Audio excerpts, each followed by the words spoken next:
রিক্সা চালায় আমি সংগঠন করছি।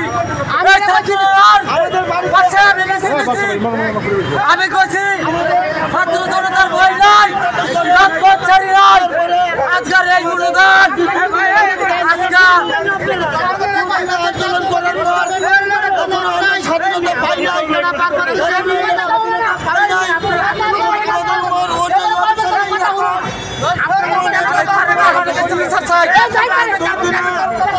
আমার তারেক রহমানের কাছে বিচার চাই।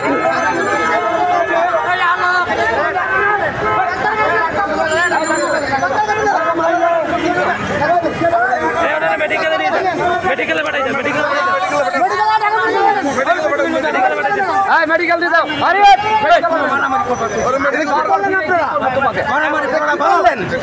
আমি মারামারি লোক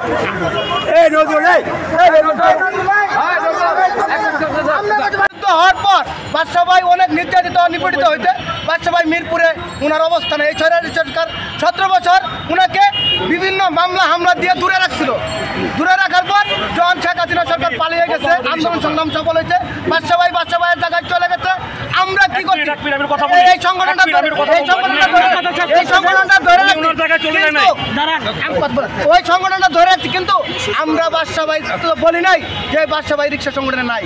কিন্তু জনাব ভারপ্রাপ্ত চেয়ারম্যান তারেক রহমানের নির্দেশে এই রিক্সা সংগঠন জাতীয়তাবাদী রিক্সা ভ্যান অটো চালক দল ঢাকা মহানগর দক্ষিণের একটা পক্ষ রিক্সার ভাই ছিল এবং উত্তরের একটা প্রোগ্রামে প্রধানমন্ত্রী হাবিবুর নবী সোহেল ভাই ছিল, আপনারা জানেন। এখন বর্তমানে একটা কথা বলতে চাই যে এই রিক্সার সংগঠন জনাব ভারপ্রাপ্ত চেয়ারম্যান তারেক রহমানের নেতৃত্বে চলতেছে। বাদশা ভাই এখানে আসবে, সমস্যা নেই, বাদশা ভাই সম্মানী লোক, কিন্তু এই সংগঠনের এখন একটা গুছানো সংগঠন। তারেক রহমানের একটি হাতিয়ার বিএনপির হাতকে শক্তিশালী করার জন্য এই রিক্সা সংগঠন থেকে তারেক রহমান একটা প্রাণপ্রিয় দল হিসেবে বেছে নিয়েছে। তো এখন এই যে আজকে যে ঝগড়ার মূল কারণটা, এই যে নজরুল, এই যে বাদশা ভাই এখানে উপস্থিত, কারণ একবারে বিভ্রান্তি করে।